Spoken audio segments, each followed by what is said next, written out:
பெண்களில் நிறைய பேர் ஹிஜாப் எதுக்கு தேவையில்லை அப்படின்னு நினைப்பாங்க. அது மட்டும் இல்லாமல் பெற்றோர் கூட சில பேர் நினைப்பாங்க.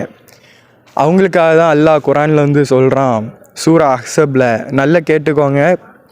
நபியே நீர் கூறுவீராக, உங்கள் மனைவியிடமும் மற்றும் பெண் பிள்ளைகளிடமும் மற்றும் யார் அல்லாவை நம்புவர்களிடமும் அவர்கள் உடுத்தி கொள்ளட்டும் தளர்வான ஆடையை, ஜில் பாப் என்னும் ஆடையை, அதாவது லூஸாக இருக்கிற ஆடையை வந்து உடுத்தி கொள்ளணுமா.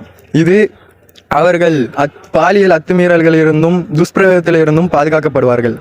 மற்றும் அவர்கள் அல்லாஹ் கருணையாளன் மன்னிக்கக்கூடியவன் என்றும் மறந்துவிட வேண்டாம் அப்படின்னு அல்லாஹ் குரானில் சொல்கிறான். அல்லாஹ் வந்து குரானில் சொல்கிறான்னா அது வந்து அல்லாஹ்வின் கட்டளைன்னு அர்த்தம். நீங்கள் கட்டாயமாக ஃபாலோ பண்ண வேண்டிய ஒரு விஷயம். இதனால் உங்களுக்கு நன்மை தான் நடக்குமே தவிர தீமை நடக்காது. அஸ்ஸலாமு அலைக்கும். தேங்க்யூ ஃபார் வாட்சிங் திஸ் வீடியோ.